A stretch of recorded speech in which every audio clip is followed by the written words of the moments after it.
এই যে দেয়ালটা কম করে 7-8 ফুট চওড়া হবে। এখনকার দেয়াল তো মানুষ 10 ইঞ্চি 15 ইঞ্চি 5 ইঞ্চি করে, কিন্তু তখনকার দিনে এই যে চুন সুরকি, এগুলো সিমেন্ট বালির কাজ না, বা চুন সুরকি দিয়ে এগুলো করেছে এবং ইটগুলো সেভাবেই গাঁথনি করেছে। আর এক একটা দেয়াল প্রায় 8 ফুট 9 ফুট করে চওড়া। আর ইটের গাঁথনিগুলো মানে এত ফিনিশিং, কি সুন্দর করে গাঁথনি, ফিনিশিং করে গাঁথনিগুলো একটার পর একটা সাজিয়ে সাজিয়ে ডিজাইন করে করে, ওই যে সেই পিলারগুলোর ডিজাইন কত সুন্দর করে করেছে। এইভাবে ডিজাইনটা করেছে, ফুলের মতো ডিজাইন, বা আরও ডিজাইন ছিল, সব তো ঝরে ঝরে পড়ে গেছে ভেঙে।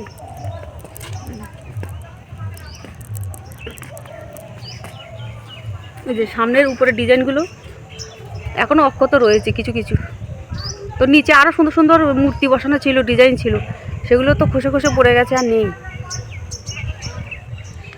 এই যে দেখো কোথায় চলে আসলাম, এটা সেই ইংরেজ আমলের নামা, হচ্ছে ইংরেজদের আর কি, ব্রিটিশ আমলের যখন নীল চাষ হতো, নীল চাষ যখন হতো তখনকার একটা মন্দির। এটা এরিয়াটা অনেক বড়ই ছিল, এখন ভাঙতে ভাঙতে এইটুকু অবশিষ্ট আছে।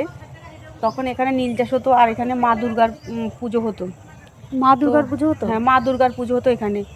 আর এখানে এই গ্রামে অনেক ভাঙাচোরা এরকম অনেক মন্দির এখনও দেখা যায়, তো এইটুকু এখনও অবশিষ্ট আছে। তো এখানে শুনেছি আর কি, আমরাও তো দেখিনি, আমরা আমাদের বাবার মুখে বা আরও গুরুজনদের মুখে আমরা শুনেছি এখানে নীল চাষ হতো, আর এখানে পুজো হতো। আর এখানে ভাঙাচোরার মধ্যে মাটির ডেলা ডেলা পড়েছিল, সেখানে অনেক সময় ভাঙা কড়াই, চামচ, হাতা, খুন্তি, পুজোর বাসন সামগ্রী অনেকেই অনেক কিছু পেয়েছে। তো আর এখন এইটুকুই অবশিষ্ট আছে। দেখো দরজাগুলো, তখনকার দিনের ইংরেজ আমলের দরজাগুলো কত বড় বড় ছিল, কিন্তু উপরে ছাদ নেই আর তেমন কিছু নেই, শুধুমাত্র ওই খাম্বা বলে খাম্বাগুলোই দাঁড়িয়ে রয়েছে, আর কিছু নেই, এইটুকুই। তো এখানে আরও অনেক পুরনো মন্দির আছে, তোমাদেরকে পরে আবার দেখাবো।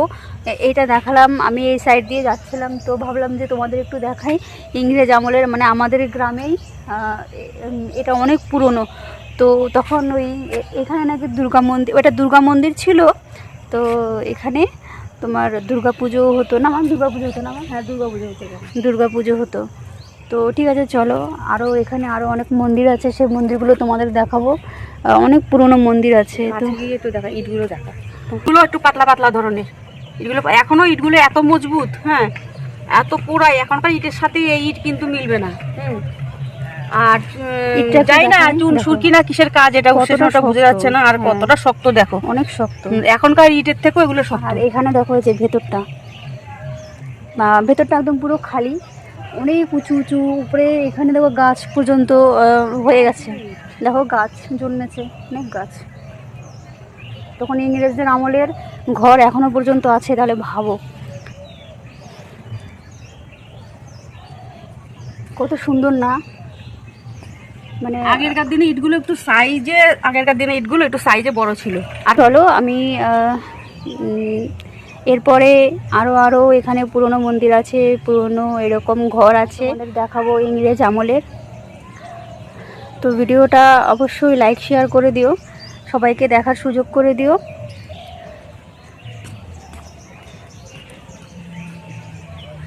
তো ভালো লাগলে ভিডিওটা অবশ্যই লাইক শেয়ার করে দিও, কমেন্ট করে দিও, ঠিক আছে? কত শক্ত।